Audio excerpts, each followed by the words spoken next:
Alright guys, in this video we're going to be taking a look at sums of arithmetic sequences. And so you'll notice here that when we refer to a sum of a sequence, we're referring to what we refer to as a series. So a series, don't forget, is the sum of the terms of a sequence. And so specifically we've been looking at arithmetic sequences, these really well-behaved sequences that start at a first term and change by the first, or change by the same difference between each term.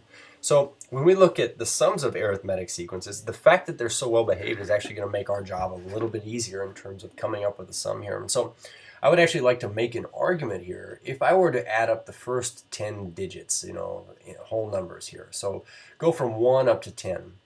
Kind of some funny things can be observed here. And the first one's just going to be basically this, that we actually have 10 terms here. But because it's going up by 1 every time, we kind of have this balance. And what I mean to say is, if I were to take 10 and 1 and average them, I would get like 5.5. If I were to take 2 and 9 and average them, 9 plus 2 is 11. 11 divided by 2 is 5.5. 3 plus 8 is 11. 11. Average those two numbers there, you get 5.5. You kind of just get the average term size is like 5.5. So the funny story is, if I were to find the average term size and take it times however many terms there were, it'd be like if I said 5.5 plus 5.5 plus 5.5, which is our average term size. And I keep doing this. I can't really believe that I'm going to do this. There's 5.5s. I need to write out 10. There's 6, 7, 8, 9, and 10. You could see that I really could just write this as there were 10 terms and the average term size was 5.5. Believe it or not, these first 10 digits here all add up to be 55, and it was a little bit easier to do it by thinking about it this way, taking an average term size and multiplying it by the number of terms. So that's actually kind of the scheme that we're going to use here to find the sums of arithmetic sequences. We're going to find the average term size and multiply it by the number of terms. But before we get to that, let's introduce a few key vocabulary terms and key notation. So first things first, it says over here, we may often want to find the sum of the first n terms of an arithmetic sequence. So in these cases, we can express that sum as follows for this series. So you'll notice that my formatting is off here. We're going to rewrite this here. And we're going to say that really what we're looking at is an arithmetic series where we're taking a1 plus a2 plus a3 plus, so I'll put ... all the way out to, and I got to put a plus here, the nth term. So this would represent the sum of the first n terms of this. You're going to notice that I'm going to write this as the sum of, so here's our sigma notation, starting at the first term, so I equals 1, out to the nth term, so we'll stop at the nth term, of sum ai, where remember that our lower and upper limits of summation tell us our start term and end term, and this ai here is just kind of like our rule that tells us the value of any given term in a certain position here. So we could write this sum as the sum of the first through the nth term of this sequence A, and that's exactly what we're doing. I want you to know that also, though, because this is a well-behaved series and it's arithmetic and it's behavior, we tend to just shorthand notate this sum here as just S, or capital S sub n. And this really represents the sum of the first n terms. And as a matter of fact, we give this a name. We call it the nth partial sum. Partial just because we're not adding up all the terms in the series. We're just adding up the first n of them. So the rule for the sum of the first n terms, or S sub n is what this should be here, of an arithmetic sequence is as follows. So you see that my rule's kind of broken down here. I'm going to write this rule for the sum of the first n terms, sorry they got a little jumbled there, of an arithmetic series. This rule is as follows. So the sum of the first n terms is always given as, you're going to love this, n, which is the number of terms, times a1 plus an over 2. Now, this looks a little funny. But if we put this into words, what does this really say? So we're going to say our sum of the first n terms is equal to the number of terms. So that's our n value here. And you can see that I've got that written here. And then that's multiplied by the first term value plus the nth term value over 2. So we've got our first term val plus our last, I'm going to write nth in parentheses, term val. And this is all over 2. So generally speaking, what we're really doing here is we're averaging the first and last term in order to find the average term size. Like up here, the average term size in all this mess is 5.5 on average. And then what we're doing is we're taking it times however many terms there are or were. So in this case up here, it was easy to do 5.5 times 10, easier than taking 1 plus 2 plus 3 all the way up to 10. So this is going to be the rule that we tend to use to find these nth partial sums of arithmetic things. And so I want you to kind of see how this works a little bit here.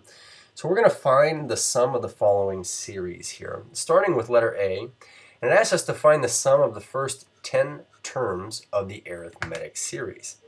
So now, with respect to this here, we can see that this is arithmetic and that it's going up by 10 every time. How do we even start on this? So looking at our rule, let's make a grocery list here. There are 3 specific things that we're going to need here. The first one being n. So our needs. In order to find a sum of the first n terms, we need n, which is the number of terms. When you put it that way, it's the number of terms. Generally speaking, we say it's a term position, but if we're finding the sum of the first n terms, we're finding the sum through the term that's in the nth position. So n number of terms. So what else do we need here? Well, I need a1. So what do we know about a1? Well, this is pretty common. This is the first term value. And we also need a sub n, which generally speaking, a sub n is the nth term value. But because we're only adding up n of the terms, we could also refer to this as the last term value. So you can see above, when I had done this sum of 1 through 10 here, basically what I had looked at was 1 plus 10 is 11, 11 divided by 2 is 5.5, but so is 2 plus 9, that's 11, and 11 divided by 2 is 5.5. I could have just said the average term value, because it's going up in a constant fashion, means that I can just take the first and last term, really, and just average them. And so that's an easy way to find an average term size here. So looking at letter A, let's kind of write down some of the things that we would need to know here. So for letter A, we need to know n, which is the number of terms, and that seems to be this value here. I want n to be 10 here, or that is to say we're going to add up the first 10 terms. Now, do we know a1? a1 is going to be the value of our first term. And the neat thing in this sequence is that we know the value of our first term. Now, an, what should our an be? Well, it should be the nth term, but in this case, what is n? Our n is 10. So you'll notice here that this is going to change depending upon where you want to stop your sum, but in this case, our final term is the 10th term. And I also want you to notice that this is currently unknown. So now how do you find this? Well, suppose any layperson could just take 3 and add on 10 and do that, I suppose, 9 times, because you're actually in the 10th position. You only have to add on 10 9 times to get to that 10th position. That seems a little complicated to me. So here's what I'm going to suggest to you. With respect to needs, there's one more need that I'm going to put on this list here, but please have a rule for the nth term. Basically, if you don't have a rule, you should write the rule.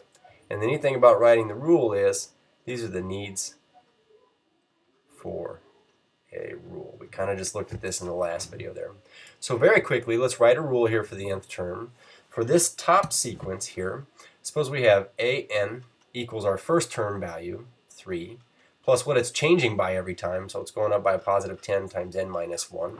And I suppose if we simplify, we're going to get an equals 3 plus 10n minus 10, and combining like terms, we get 10n minus 7. So if this is our rule, you see now that when we want to find this a10 down here, we can simply do a little plug and chug.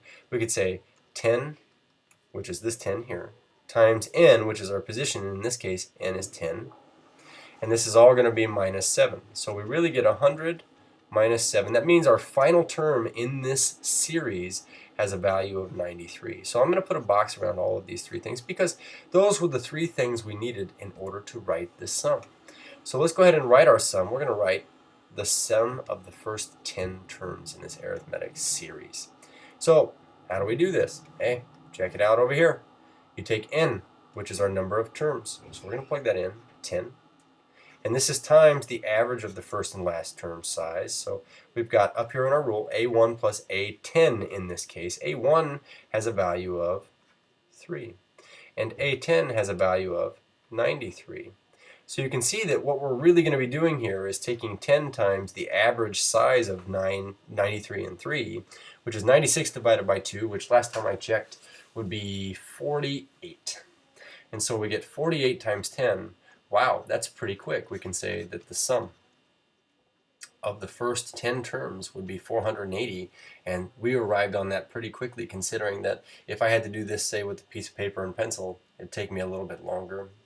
So let's take a look at letter B. Letter B, a little bit different in that we're already going to be made aware of what our first term value is and what our common difference is without having to search for them. Okay, so taking a look at letter B, we'll kind of round this up here. It says find the sum of the first 25 terms of the arithmetic series. So first things first, I'm going to write S25, but next thing is going to be what are the three things I need to know. So with respect to what we need to know, kind of a little out of room here, I'll try to make some. We need to know our first term value. So how about we start with this, just the number of terms. We have 25 terms. Our first term value was given to us. It's given to us as 50. Now, we're adding up the first 25 terms, so here's where we need A25's term. So, thing is, I don't have 25 terms written out, and I don't want to write out 25 terms starting at 50, going down by 5 every time. So what we're going to do is, again, we're going to write a rule. So you can see how powerful having a rule is. We say an equals our first term value, which was 50, which is 50, and then it's going down by 5 every time. So negative 5 is our d value. This is times n minus 1. So here's our rule. We can go ahead and distribute. We get an is equal to 50 minus 5n plus 5. So the nth term has a value of negative 5n plus 55. Whoa, where'd we go here? Scroll back over. So we'll try this again. So with this guy here, I'll put a box around this. This is our nth term value. Remember that we need A25. So with respect to A25, that would have a value of negative 5 times 25 plus 55. So this gives me negative 125 plus 55, which I suppose would be negative 70. So negative 70 is the value of our 25th term. We're going to keep this handy just because these are the three parts of our sum that we need here. So the sum of the first 25 terms, I'm going to try to squeeze this in here, would be the number of terms, n. So I have 25 terms, times the average size of the first and last term. So our first term has a value of 50, and our final term in this sum, let me get that out of there, 50.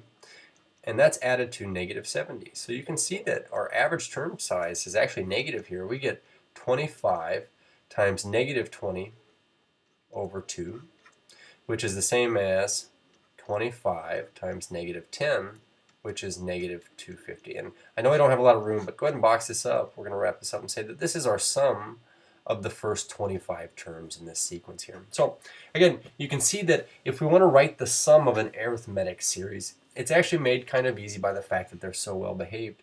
Just remember that we're going to need the number of terms and the average term size. So technically speaking,